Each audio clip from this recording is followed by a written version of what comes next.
Hello children, welcome to Krishna Commerce tutorial.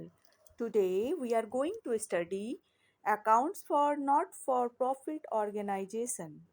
So I have distributed these chapters in different parts. I hope you will understand it well. So let's start.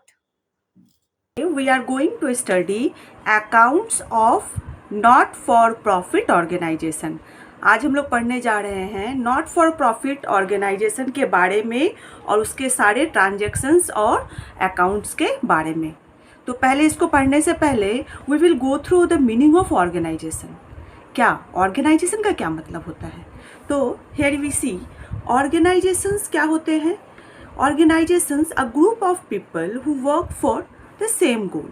ठीक है, organisation क्या है? वो group of people है जो कि एक साथ मिलजुल करके सेम गोल को अचीव करने के लिए काम करते हैं। सेम गोल को अचीव करने के लिए काम करते हैं।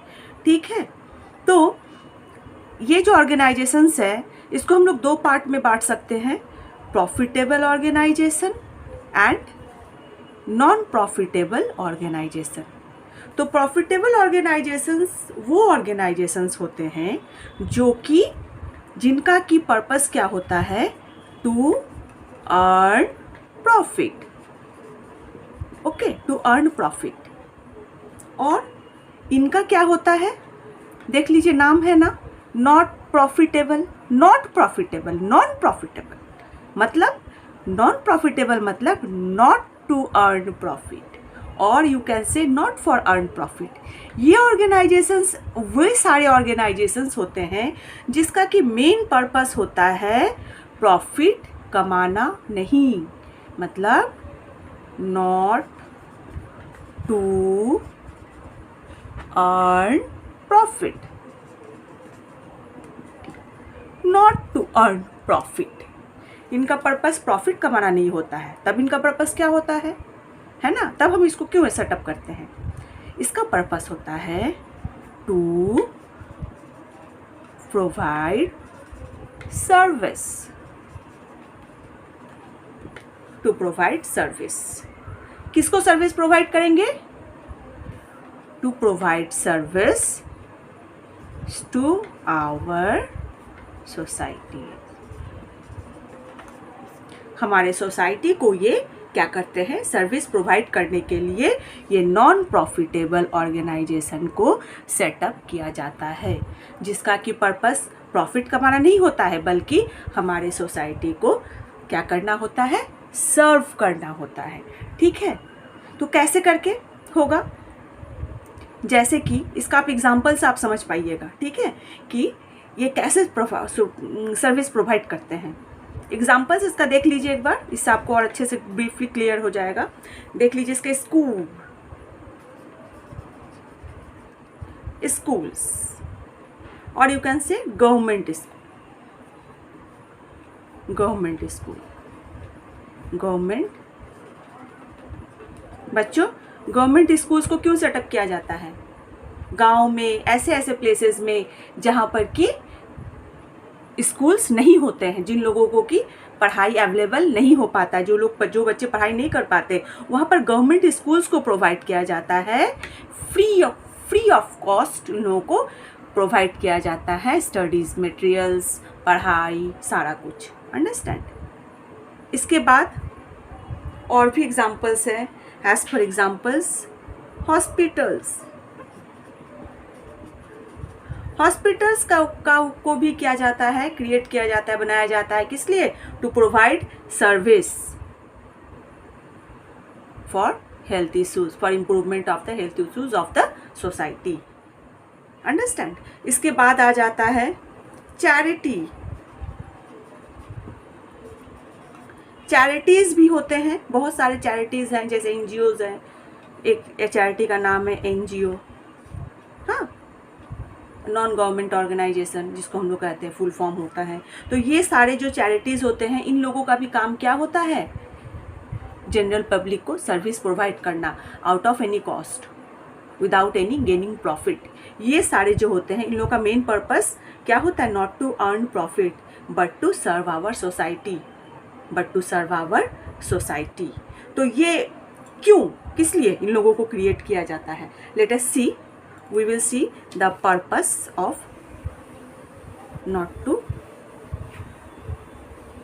Earn profit. इसको किस लिए किया जाता है देख लीजिए, हम थोड़ा सा और ब्रीफ में समझेंगे। नंबर 1, इनको क्या होता है, करना क्या है? Provide services. पहला काम क्या होता है? सर्विस प्रोवाइड करना। नंबर 2 क्या हो गया? ये किस तरह के ऑर्गेनाइजेशंस होते हैं? ये होते हैं बेसिकली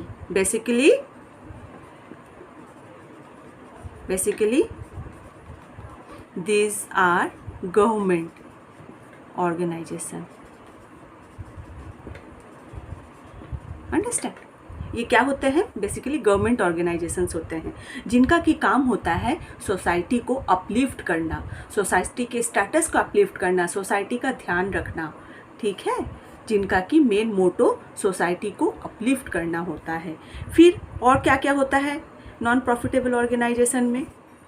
इसमें हम कह सकते हैं इनका पर्पस होता है इम्प्रूव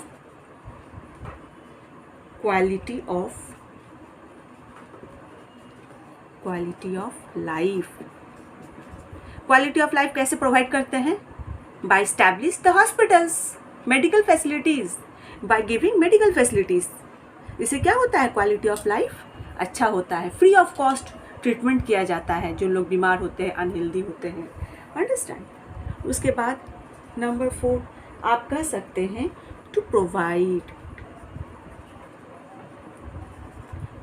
एम्प्लॉयमेंट। देखिए ये क्या करता है? Free of cost.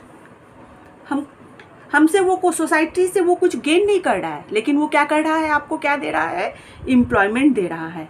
As for example hospitals, government hospitals में हम लोग जाते हैं, अपना ट्रीटमेंट कराते हैं, लेकिन उसके अगेंस्ट पे हम लोग को कोई भी पैसा देना नहीं पड़ता है। लेकिन वहाँ पर जो लोग काम करते हैं, उस ऑर्गेनाइजेशन में जो लोग काम करते हैं, उन लोगों को सैलरी दिया जाता है, उन लोगों को पेमेंट किया जाता है। वहाँ जो भी खर्चा होता है, जो भी इंस्ट्रूमेंट्स होता है, बिल्डिंग्स होते हैं, जो भी होते हैं, उन सब के पीछे खर्चा किया जाता है। और खर्चा कौन करता है? हमारा गवर्नमेंट, ठीक है? तो ऑर्गेनाइजेशंस को सेटअप करने का और एक क्या रीज़न है? To provide employment to our society. इस तरह के ऑर्गेनाइजेशंस जहाँ सेटअप होते हैं, गवर्नमेंट ऑर्गेनाइजेशंस, वो ह्यूज अमाउंट में एम्प्लॉयमेंट लाते हैं, ठीक है? लोगों को नौकरी मिलता है और इससे भी स्टेटस ऑफ लाइफ को इम्प्रूवमेंट मिलता है। अंडरस्टैंड? सो और हम 5 नंबर और भी हम कह सकते हैं to improve the status of life, the status of life. तो इस तरह से बेसिकली क्या है इसका? Non-profit organization or not-for-profit organizations are those organizations which has been or have been created not to earn profit but to provide service to the society. Understand? लेकिन आज हम लोग पढ़ने वाले क्या हैं? आज हम लोग पढ़ने वाले हैं accounts of not for profit organization. Not for profit organization का अकाउंट्स पढ़ेंगे। अंडरस्टैंड? सो इसमें अकाउंट्स में होता क्या क्या है? जैसे कि हम लोग 2 पार्ट ले लेते हैं। एक नॉट फॉर प्रॉफिट ऑर्गेनाइजेशन, और ये नंबर 1 में लेते हैं, और नंबर 2 में हम लोग ले लेते हैं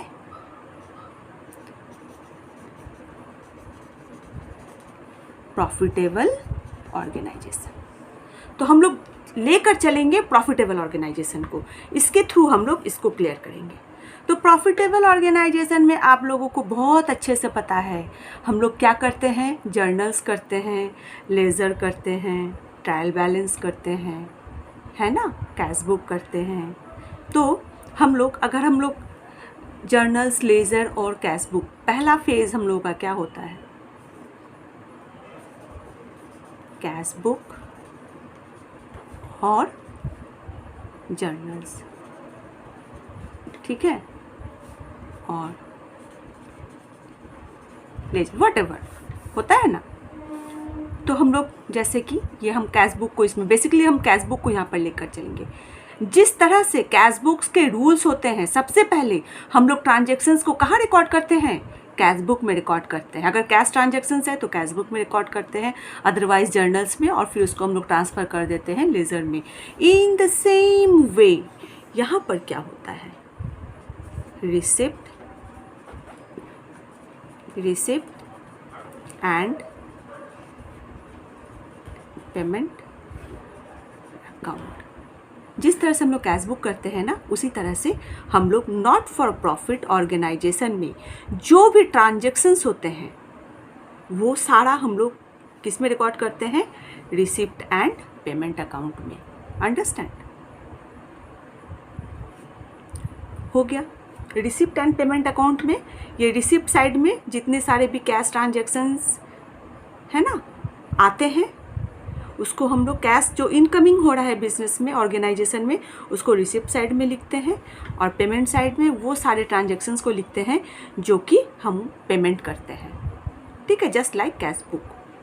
फिर नंबर 2 में हम लोग इसमें क्या करते हैं? ये सारा चीज़ करने के बाद हमारा आ जाता है पीएल अकाउंट। तो इसी तरह से PL as like PL account, जो जिस तरह से जिस टाइप में हम लोग पीएल अकाउंट को करते हैं, उसी तरह से हम लोग इसमें क्या करते हैं? Income and expenditure account. हम लोग इसमें क्या बनाते हैं? Income and expenditure account as like PL account. जिस तरह से पीएल अकाउंट का ट्रांजेक्शन्स को हम लोग रिकॉर्ड करते हैं, in the same way we do income and expenditure account. इसके बाद हम लोग प्रॉफिटेबल ऑर्गेनाइजेशन में ये सारा हम लोग किए हुए हैं, है ना, 11 क्लास में। नंबर 3 में हम लोग क्या करते हैं? Balance sheet. In the same वे हम लोग यहाँ पर भी क्या करते हैं? Balance sheet. Understand? So these are the 3 things we do as the accounts of not for profit organization. बच्चों, आज हम लोग यहीं पर ख़त्म कर रहे हैं अपने क्लास को। नेक्स्ट क्लास में हम लोग थ्योरी का पार्ट 2 को करेंगे, जिसमें कि हम लोग कोशिश करेंगे क्लियर करने का प्रॉफिट, ये receipt and payment account as well as income and expenditure account. Understand? So let's end और enclose our class. I hope you understand it well, and if you have any doubts you can comment me. I am always available for you. Thank you beta.